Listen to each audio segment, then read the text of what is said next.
everybody. Welcome to Inside the Chambers. I am your host, Chris Chambers. Today we're coming to you from Bake More Pies. We switched it up a little bit from our normal venue at Davidoff of Geneva. So for those who tune in for the first time, Inside the Chambers, we are a podcast that brings you relevant information pertaining to the citizens of Tampa Bay.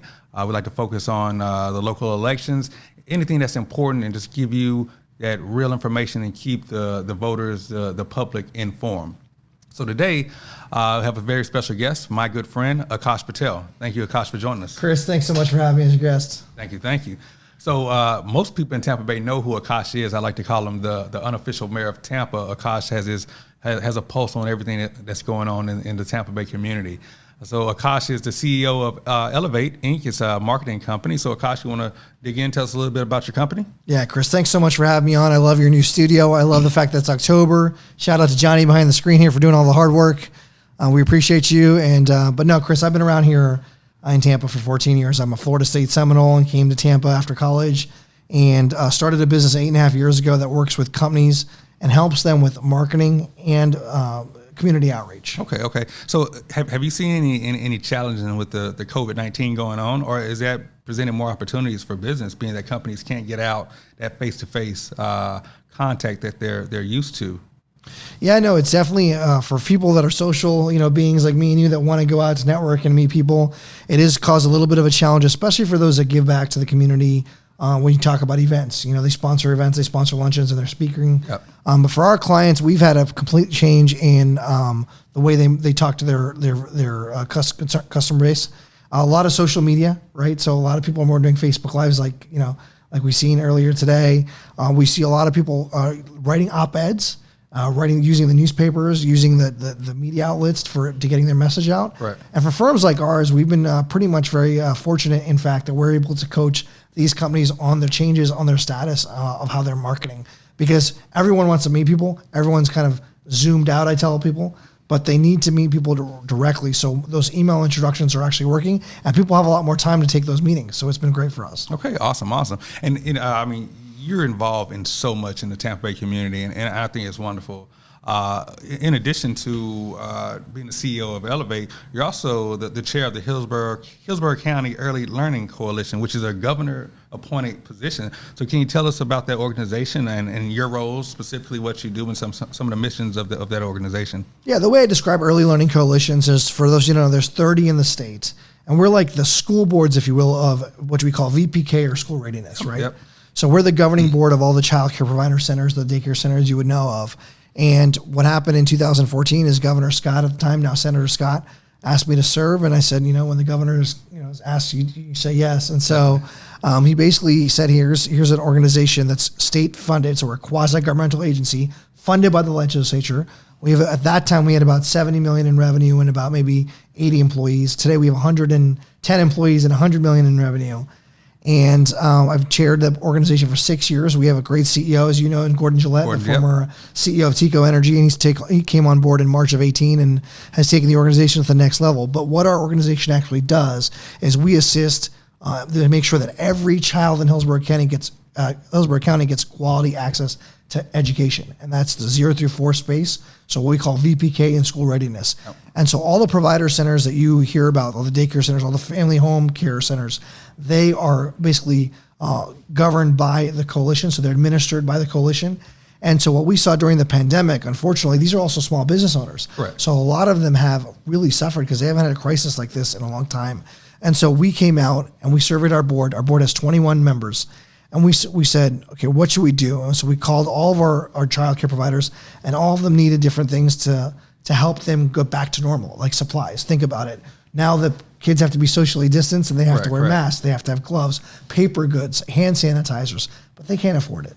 So we found grants to help them receive these paper goods and things like that. And we also conducted a supply drive, and we got private funding from corporations like Tico and Sunshine Health and individuals in the community, and raised $80,000. And we purchased bags, these supply bags with all the good things in them that they need. Each worth about $115 a bag. And we gave out those bags to these child care provider centers about a month ago. And it was so rewarding to see these child care center providers come to us and say, thank you, because of what you've given us, we can now have a few more students for this school year. So as the board chair of this organization for the past 6 years, I think childcare is always essential, but this pandemic has really made us think about other ways that we can help our community. Okay, and that's very important. I think maybe a lot of the parents or the community may not know what's going on behind the scenes, and the people that's working hard to get the funding to make sure the kids have the PPE, the safety supplies. So that it's very great what your organization is doing to enable the kids to get back in a learning environment somewhat, and have the supplies, and they can continue their education. That's awesome.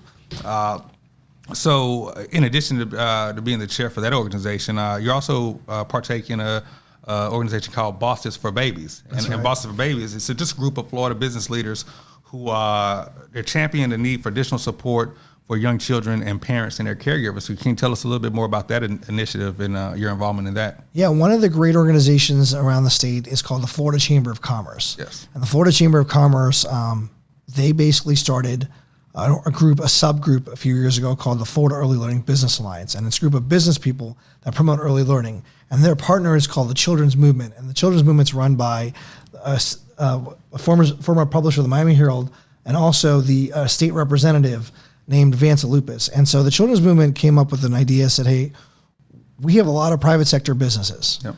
Business owners understand what you call return on investment. Yep. There's a study that's come out that if you give $1 to early learning, you're going to get $8 back in society. That's fewer people in prisons. That's better graduates for high school.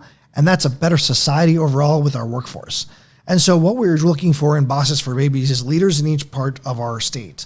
And trying to find a group that says, okay, early learning is important in the private sector. Let's advocate. So let's call your legislators if there's a bill up for legislation in Tallahassee this year. Mm-hmm. Let's volunteer. So call the Early Learning Coalition of Hillsborough County and volunteer.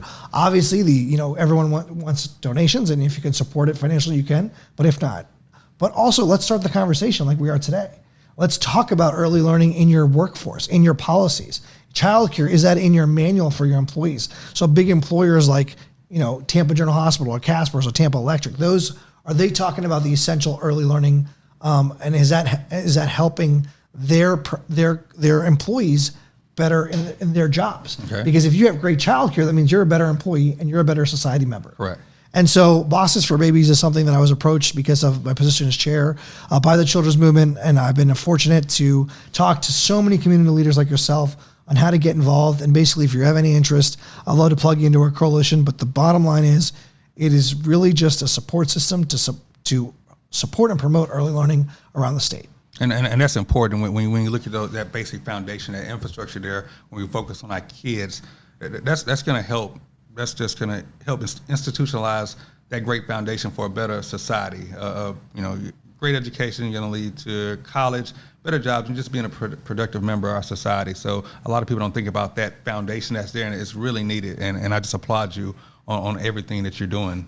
No, I appreciate it. And we know that, your child's brain develops 90% by the time they're 5. Correct. So that part is crucial. And so, 60% of our workforce here has children in childcare. Correct. Awesome. So, you talked about how that came about, and it's a great segment. You mentioned that was all started by the Florida Chamber of Commerce. And me and you, we have something that we share together. We're both past recipients of the Deanne Dewey Roberts Emerging Leader Award from the Tampa Bay Chamber. So you won that award in 2017. I was a recipient in 2019. And so just tell us a little bit of what that award meant to you and how it helped inspire you and how did you get there? Well, first of all, congratulations, Chris. And I was lucky enough, for those of you who don't know, I was fortunate to be a judge when Chris won, and he was a great candidate and obviously a great recipient. But for me, everything is full circle in life. I went to high school here in Tampa at Sickles High School, and I was the freshman class treasurer at my high school, and the student body president at that time was a guy named Mike Griffin. Okay. And when this organization, Emerging Leaders, started, Mike Griffin was the very first co-chair. And then when this award was created, of course, Mike Griffin was the very first recipient. And so when I won the award in 2017, Mike Griffin was the chair of the Chamber of Commerce. So I felt like there was something in this world that said, Mike is going to give me, I'm just going to follow his footsteps. And obviously, you and I both have. And so it was kind of cool because full circle, when I was in high school, I didn't know if Tampa was going to be my home. Correct. And the award exemplifies business people that are under the age of 35 that give back and there's a few pillars of philanthropy and leadership and of course workforce in there. And for me to receive that at 33 and to say, hey, wow, okay, this is really a great town to live in. And I known this a long time, just like you have, but to receive that award, it's kind of it kind of solidifies everything I believed in, that this community is one that's very open, and if you put time and giving back, it'll give back to you.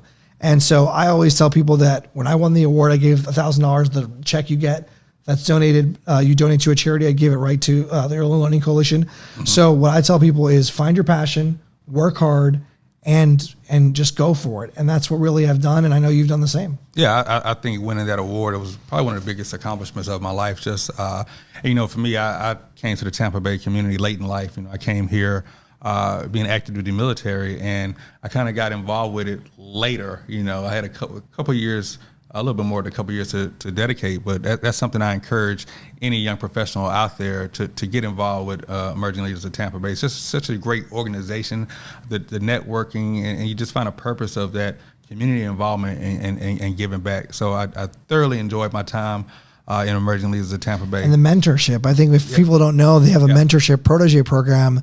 And it's been a life-changing experience, that mentoring. So if you want a mentor, they'll pair you up with a professional or an individual type person when you kind of select. And then also now I have the chance to be a mentor to someone else, and it's a cool experience. I look at you as a mentor sometimes. I thought you were my mentor. No? Yeah. We can switch roles. No, I like that.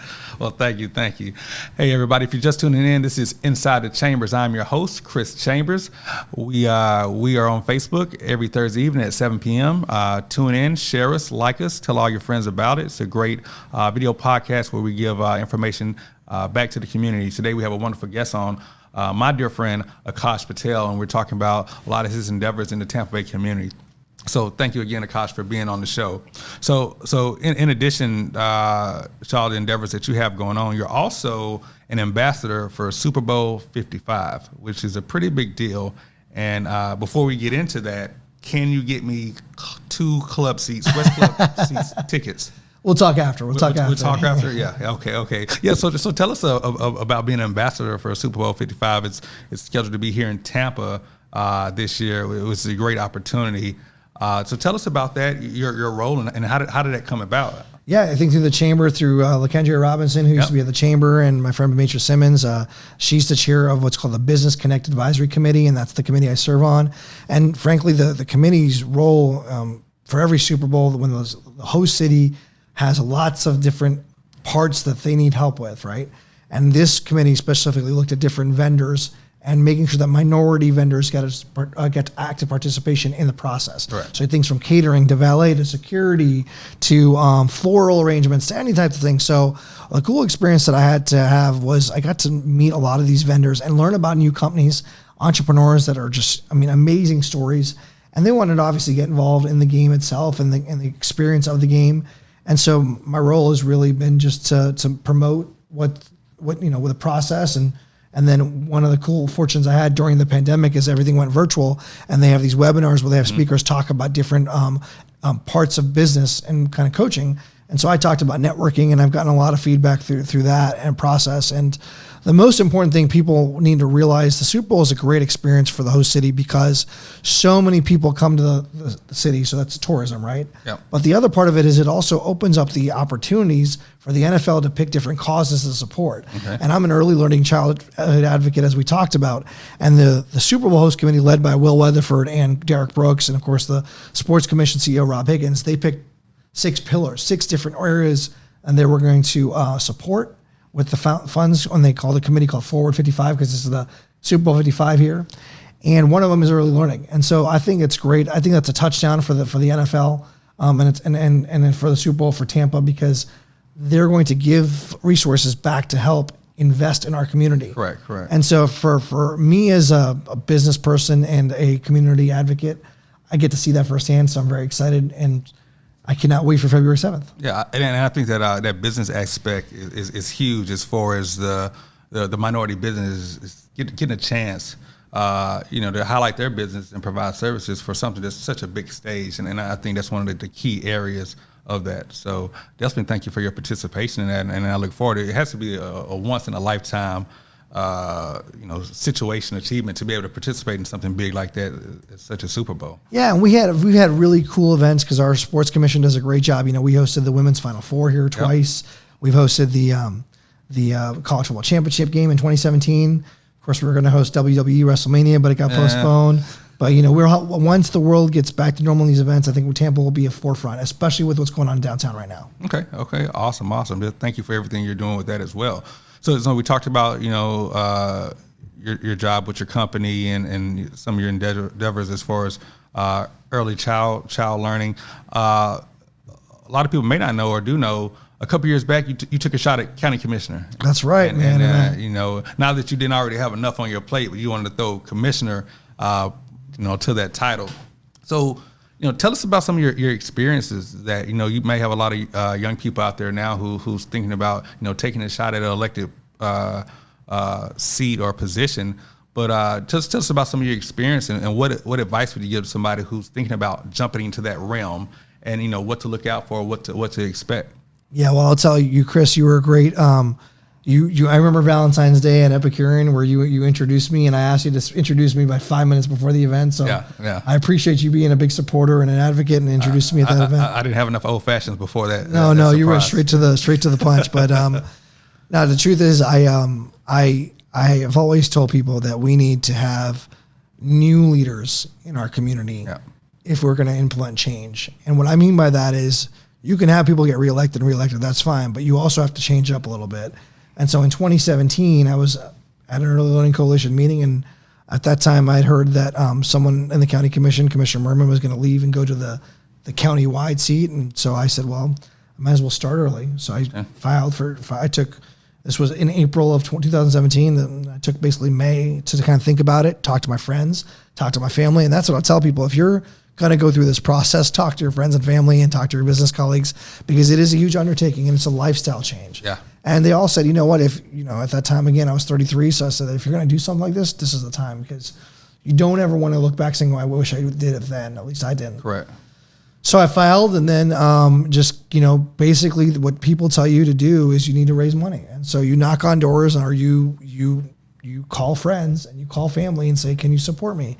And for me, I'm a big believer in friend raisers. So we would do something small like we did with you in Circles in Apollo Beach. We would say, okay, Chris, I'm going to be in Apollo Beach. Can you get 10 people around, and we'll knock on doors and talk to each other. And we did about 78 of those events, and we raised close to $700,000. And it's something that I will tell you that it's a humbling experience, because you know who likes you and who knows doesn't like you. And I would tell you also that I ran in a time where every Saturday, Sunday, we were knocking on doors. I don't know if campaigns are really doing that right now, but we knocked on doors, and it's hot in the summer in Florida. And I had my brother, my dad, my stepmom, my grandmother, my grandfather, everyone involved holding sign waving. And on election day, you need to be covering all the polls. And so for me, the turnout and the result wasn't what I wanted, because I wanted a higher vote count and I wanted to win. But I think everything is an experience in life. And obviously I'm glad that I ran what I did, and fortunately it didn't work out. So, but even though it didn't work out, I'm pretty sure you gained some valuable life lessons from that. You want to talk about anything that, that made you a better person. I mean, that was a tremendous amount of energy and time that you put into that. What are some things you learned that you think made you a better person, that you could apply not only to your personal life, maybe from your business endeavors as well? Yeah, I think one of the most important things is just stick to your moral compass. A lot of people have said and told me things about my opponents that I didn't know or shouldn't know. Yeah. And they said, you can use this or sling that. I'm like, that's not me. Yeah. I'm going to win this. I'm going to win this on my issues and what I stand for as a person and a business person. And so a lot of people after I lost called me and said, we respect it. We understand what you went through, and it's a tough race. Yeah. Because people forget that I was originally going to go for a district seat, and then I went to switch to countywide when Merman did not resign. Yes. So, the countywide part is different for me, because I didn't spend a lot of time before the race meeting people in Plant City, Temple Terrace, Lutz, Carrollwood, Citrus Park. I mean, those areas I live in South Tampa for 14 years. So, right? That wasn't your initial goal or agenda. Right. So, I think the learning process is that there's a lot of people in Hillsborough County. Yeah. And there are pockets of Hillsborough County that are going to always say, that their representative should be from that area, and that is what it is. And they have different issues, whether it's traffic. I remember going to Lithia and Brandon area and talking about the traffic issues, even in Apollo Beach and Waterset. Yeah. And I get it. Everyone has a different commute to work. Everyone has a different philosophy. So you can't be all things to all people. And so that's the most important thing I learned, because, you know, this is a vast majority of voters and you have to get elected by all of them. Correct. And so I learned that it's going to be, you know, it's a really tough job, but the right person will be elected. And, you know, like I said, I think it's something I'm glad I did when I did it. One thing you said that was, to me, that stuck out, that was very remarkable, was how you wanted to run an honest campaign. I think, you know, politics these days it's just become so divisive. It's like, well, if you're a Republican, well, screw the other side. If you're a Democrat, screw the other side.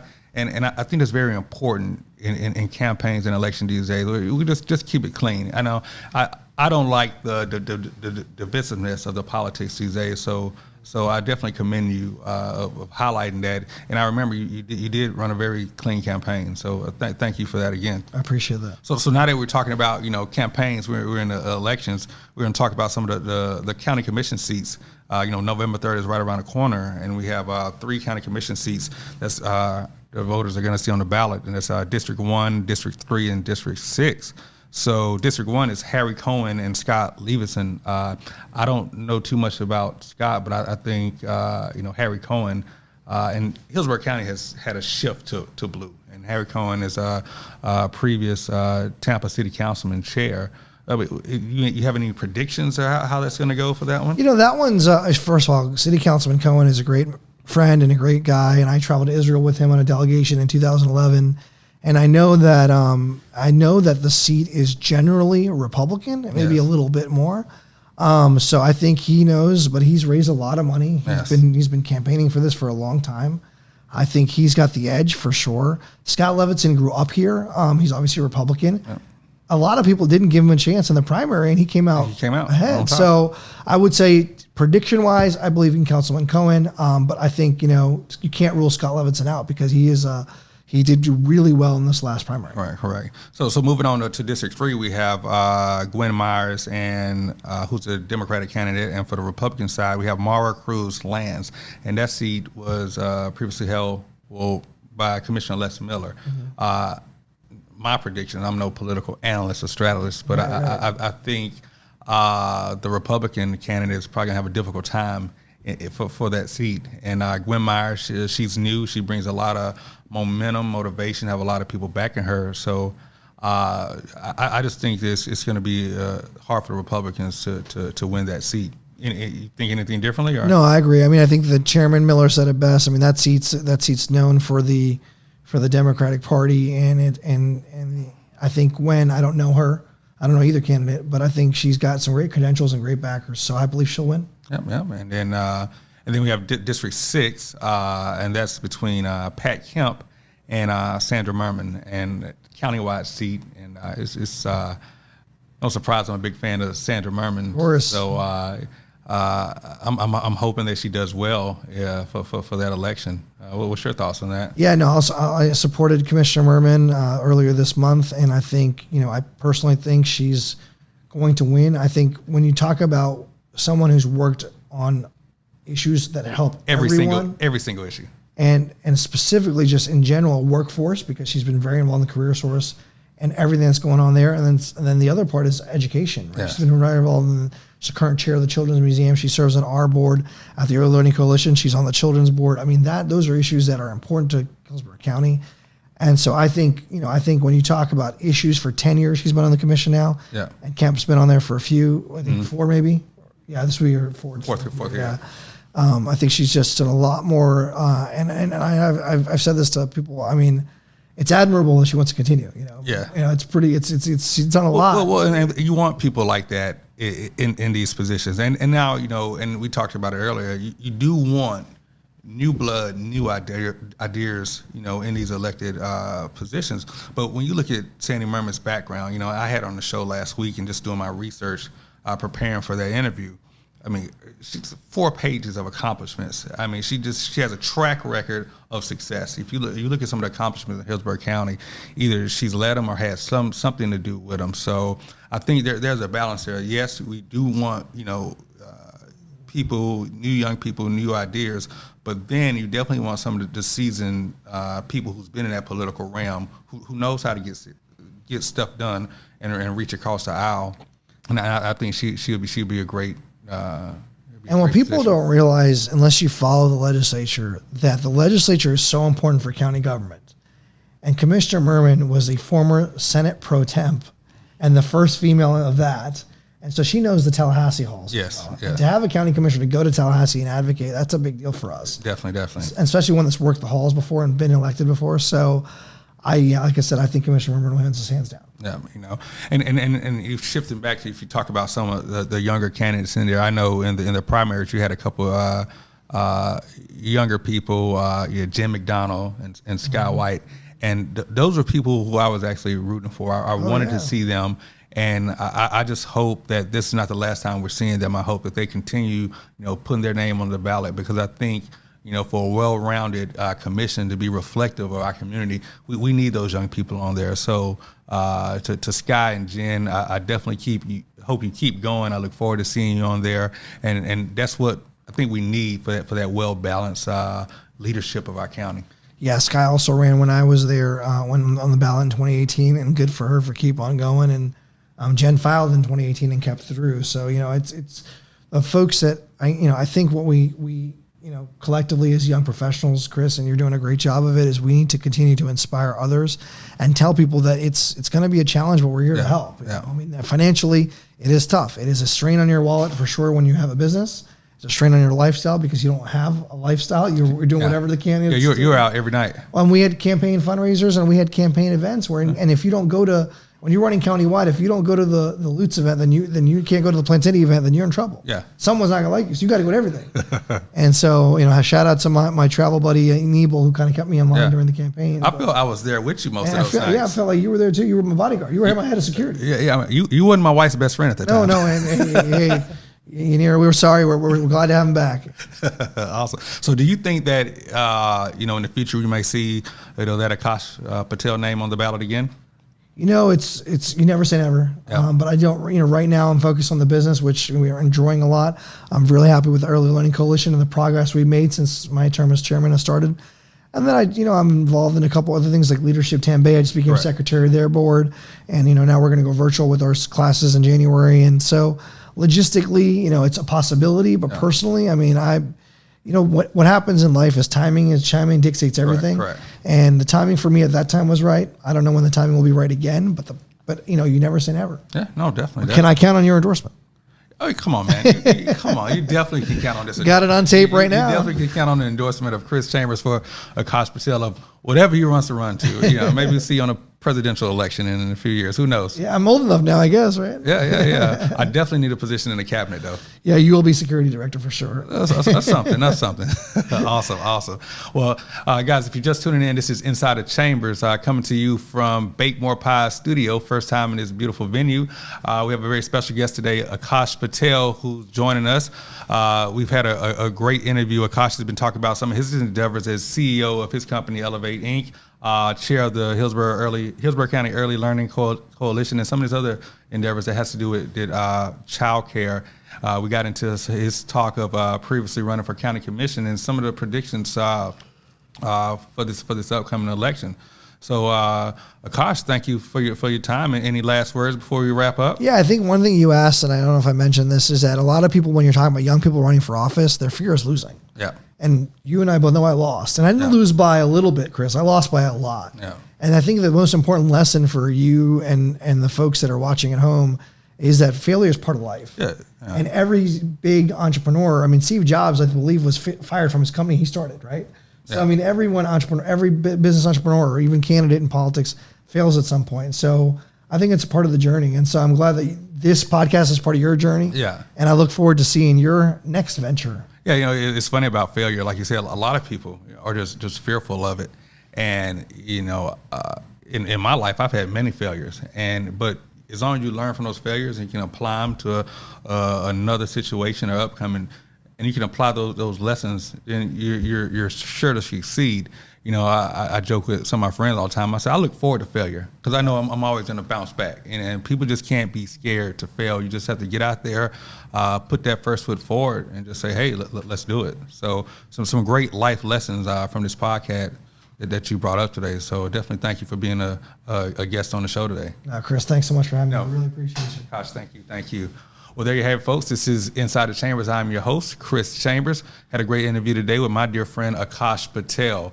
We're on Facebook every Thursday at 7 p.m. Check us out, like us, share us. Just come check out the page. We're putting relevant information on there every day. So thank you for tuning in, and look forward to you tuning in again next Thursday at 7 p.m. Inside the Chambers, I'm your host, Chris Chambers, and we're out.